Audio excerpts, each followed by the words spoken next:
today we are going to talk about some very important things because in life we have our relationships, our businesses, our careers, and in life we also have experiences that help us to either enjoy those experiences or to have what I call a distressed or anguished time. And so, what I want to do today is to share with you three areas that you can focus on that will help you to start enjoying your experiences in life. And you can take it from me that these areas work because that is exactly what I do from day to day. There are changes in nature. We have winter, we have spring, we have summer, and we have fall. And during each one of those seasons, nature reacts quite differently. But what makes you think that we as human beings, being a part of nature, would not have those same ebb and flow? We do. There are some times when you're going to feel up and sometimes you're not going to feel up. And the experiences and the ideas that I will be sharing with you today will help you to shorten the times when you're feeling down. They really make quite a difference. And I hope that you can find yourself in some of these experiences and stories that I will actually be sharing with you. Now, I want to focus on filters today. We all have filters. We all were raised in households. We have family cultures. We have community cultures. We have national and country cultures. And many of the times, our actions reflect the cultures within which we were raised. You can find two kids who were raised in the exact same household even, who react totally differently to those situations that life throw at them. And this may mean that even though that they were raised in the same family culture, they also bring with them their individual essence, their individual flair, which really allows them to react totally differently to the same exact situations that happen in life. I know in my household, for example, there were three children that I raised originally, and then eventually I had three additional children join our household when I got remarried. And every single one of those children react completely differently. They do not have the same experiences of what happened. They may represent the facts in the same way, and their interpretation or their filters create a totally different experience for them. So I want to talk about filters. As a business coach and a life coach, I experience a ton of individuals who find themselves being in the ebb and flow very often more than in the ebb, like they're down a lot of the times. And in this particular time of our season here in the US, there are a lot of things that could cause us to be down. The COVID-19 pandemic, the economic situation, those are all things that can cause us to be down. But if you can find a way that will allow you to be on the flow of things more often than you are on the ebb of things, wouldn't you find that to be interesting? Wouldn't you find that to be something that you would completely enjoy? So those filters are important, and we need to pay very close attention to them because they make a difference in whether or not we face life with more anguish than life with more joy. So you want to enjoy it. So there are three things that I'm going to be sharing with you, three areas that I feel that you can focus on in life that will make those ebbs not so frequent, that will make them feel insignificant more or less when they come across your space. So are you ready? I want you to really reflect on what I am saying today because this will make a huge difference in the way you feel. Now, Question number one, do you notice that you find yourself constantly interpreting what people say to you in a negative light? And then not just that, that you are reacting to it? That may be your filter. In fact, I would say that is your filter, because two people can be in an identical scenario and come away with completely different things. Now, what would that teach you? That would cause you to be on the alert to question your interpretation, to see whether or not your feelings, what you're coming away with, is the truth. Because everybody has a reality and everybody has a truth. And there can be just one truth, right? And so if there's one truth, then how are we going to find it? There's a simple way. I will share an example with you that I can think of. Let's say there are two very good friends that hang out together very often. They have good conversations, they have good times. And one of the friends moved away to live in another state for a while, and then she moves back. And so she brings back all the boxes and everything in her house. And you go by there a couple of times and you notice she hasn't unpacked.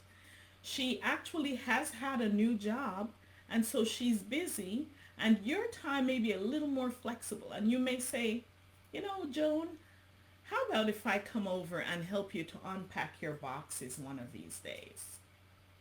And you're saying that out of the goodness of your heart because you really want to help. Joan, on the other hand, interprets this as you judging her, that her place is disorganized, and you're judging her.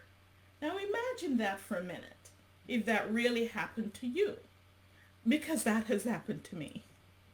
And this was furthest from the truth, that my only intention was to offer my assistance to help unpack the boxes for her, because I know she's busy and my time's a little more flexible. So the story that she came up with was that I'm judging. I'm judging. And I was floored. I tried to correct it, and I hope the correction stood. But that just puts me in mind of all the other instances and the other scenarios when people go through the same thing. And not only that, they hold it inside and they become angry with the individual who makes an innocent statement because they have filtered it through the filter that they have, which caused them to put a negative spin on it. I'll share with you another example that happened to me just the other day, probably about a month ago. I went to the post office and we were spaced 6 feet apart, and there were to be two people in the lobby area where they were doing the transactions. So two people were in there. I saw one person walk out. There was this young lady in front of me who was talking on her phone. So the person in front of her went inside of the door to do her transaction. And so I didn't want to interrupt her, so I went and peeked around the corner to see if anyone was standing right in front of the door, which is where she should have been standing since the other person moved. And I didn't see anyone. So I just whispered, I said, "Excuse me, are you in line?" I was thinking maybe she was just standing there at the corner where those mailboxes are talking on the phone, because she didn't make any effort to move forward. And she exploded. I was taken completely aback. And she started yelling and asking me if I didn't see her in line and why would I ask her that. And I was so surprised. All I could say is stop talking. That may not have been the right response, but at that particular time, that's all that came to me. I said, "You need to stop talking." because and she would not allow me to explain what I was doing. It escalated. She started yelling till the post lady had to come out to quiet her down. When we went inside, we happened to both be on the inside where the transactions were being done. And she was standing at the counter telling the woman that I was telling her to go inside when the sign says no more than two people inside. I was totally flabbergasted because I certainly was not telling her to go inside. All I did was ask her if she is in line because I was going to move around her if she was not in line, if she was waiting for someone else. And that angered me so much that I felt that if she had booed on me a little bit, I probably would have reacted. And that I came home and I had to really deal with that, because I don't know what sort of a mood I was in that day, obviously, but I've never in my life gotten into any kind of argument with a stranger. I just have not done that in all of my life. And here I was caught up in this particular situation. But that was her filter. She interpreted something I didn't say because she wasn't paying attention and she was talking on her phone. Now, how many times have you had that experience? Either you have done it to someone or someone has done it to you.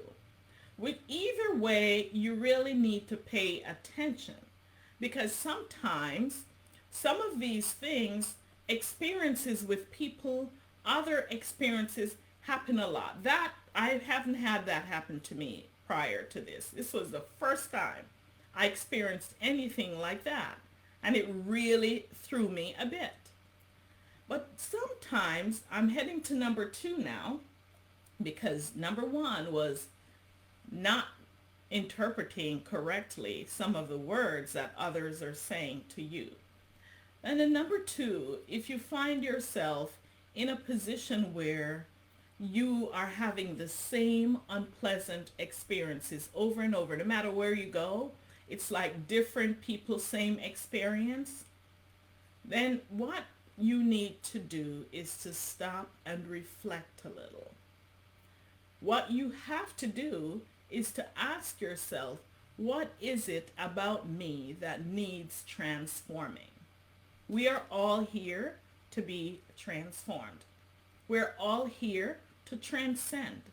We all have something to transcend. None of us is perfect.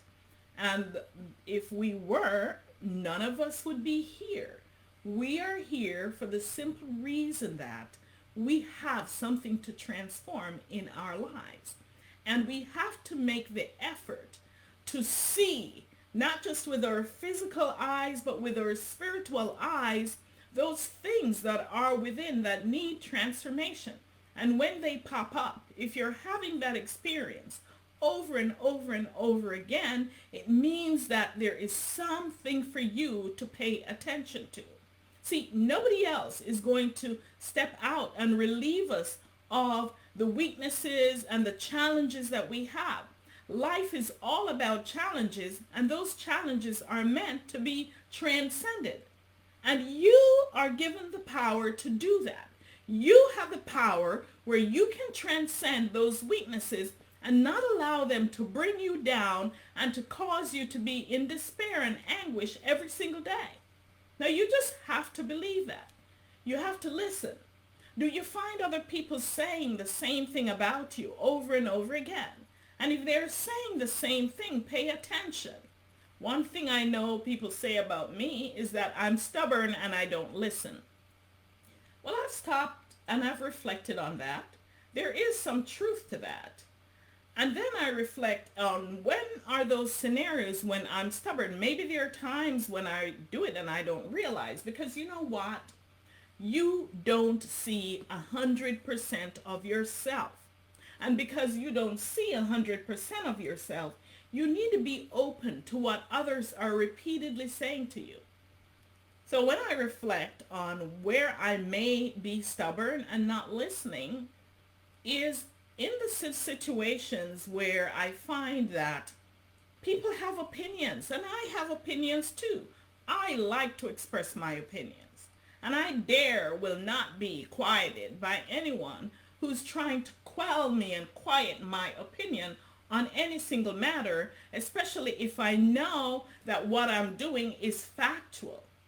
But I have to take a step back, and I have to learn that because I know something to be factual. It doesn't mean that I always have to chase it down to the detriment of my relationships. So that is something that I have learned and am learning every single day. Now, what is it for you? What is it that people are saying that you that you need? You can't listen to everybody, that's for sure. Because people have their opinions, and their opinions are through their filters. But you have to be connected deep inside to know you, to know who you are, so that you're not swayed by every single wind of opinion about you. But you've got to take a look. Stop and take a look deep inside. Who am I? Am I that? And process that from a clear space. Am I that which they're saying that I am? And if you find that you are, then dare you say that this is who I am, as if you were fixed, like I was going to say like a stone or a rock, but not even the stones and the rocks are fixed. They grow. So you are not fixed. You have that power and access to that power to help to transcend those experiences that are besetting you. You don't have to be the same you are today tomorrow. You can transform where you are. Life is a process. It's not a journey. It's not a it's a journey and a process. It's not fixed. It's not a destination. So make sure you are totally and completely attuned to that, because if you're not, you're going to be finding yourself just totally being swayed, being up and down, just being at the whim and fancy of everyone who speaks to you. But be grounded, know who you are, and definitely pay attention to those unpleasant experiences that are repeating themselves over and over and over again, because that is something for you to transform. The third and final thing that I want you to pay attention to is this. Your experiences are for your highest and best good.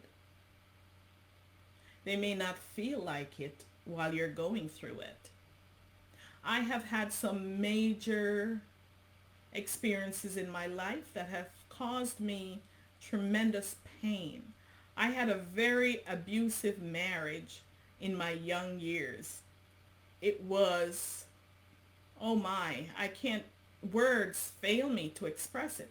I remember at that time I was a classroom teacher, and I would stand in front of my class teaching, and one of those experiences would pop in my head as I turned to write on the board, and the tears would flow out of my eyes, and I just wrote a little slower so that I didn't have to turn around and face the kids.